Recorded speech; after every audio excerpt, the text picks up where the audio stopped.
I'm Chef Susan Odell. Welcome to the Foodell Kitchen. The onion family is a very important family to cooking. We use onions in so many of our savory dishes. Typically, you'll see red onions called for, or white onions, or yellow onions, sometimes scallions or green onions. But the extended onion family is even more interesting. So let's have a look at leeks, pearl onions, and shallots. Leeks have been used for thousands of years in cooking. They add a mild onion flavor to dishes, and you can eat them raw or cooked.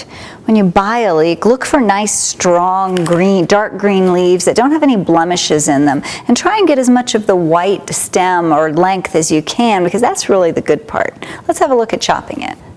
The best part of the leek is the white part and the light green part. As you get into the dark green leaves, it gets really bitter. So I'm going to cut those dark green leaves off and discard them. Now that you've gotten rid of the bulk of the leek, we're going to use the rest of it. And first of all, we're going to take off this root end.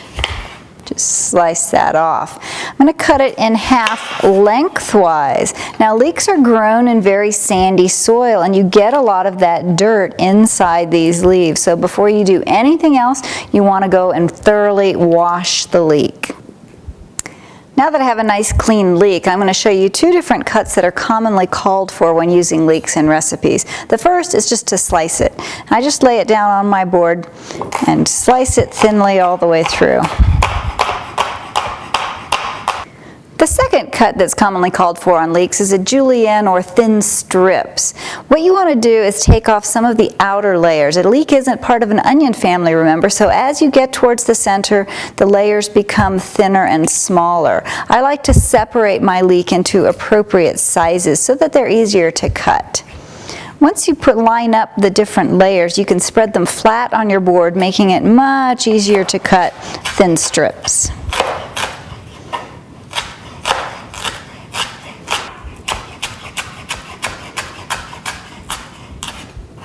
And that is your Julienne, or thin strip cut version of your leek. Shallots, or shallots as they're called in some parts of the world, are typically kind of pinkish in color. Some of them are more brown or golden, but that's what they are. The question is this one shallot or is this one shallot? If a recipe calls for a quantity of shallots versus a teaspoon or a tablespoon or a cup, it's really hard to know. The main thing is, if you like shallots, use a lot. If you don't like shallots or want a less oniony flavor, use a smaller amount. Shallots grow more like garlic because they come in cloves, which is why you get such a variety of sizes when you see them in the store. You might see that as an individual one, or you might see it together as we just had it. You chop a shallot very similar to the way you would chop an onion, but let's just have a quick refresher. So to chop a shallot, first cut off the non-root end, put it down on the flat surface, and cut it in half through the root. Remember to always keep your onions and shallots face down, and that way they won't make you cry nearly as much as they would otherwise. You want to peel the shallot, and then to slice it, you would just merely go along the length of the shallot and get nice thin slices. It is an onion, so you typically are going to cut things very thin and small. To chop the shallot, remember, just like an onion, you want to go horizontally first, and then vertically, and finally finish it off with a nice cut the length of the shallot, and voila, chopped shallot. That's all you need to do. Pearl onions are these beautiful little tiny guys, and they are mild in flavor and absolutely delicious. I love to caramelize them and serve them with potatoes, roast potatoes with grilled meats. The way to get the peel off, that's really the trickiest part of pearl onions. But what I do is I just put them in a bowl and I cover them with hot water. This is water that's just as hot as I can get it out of the tap.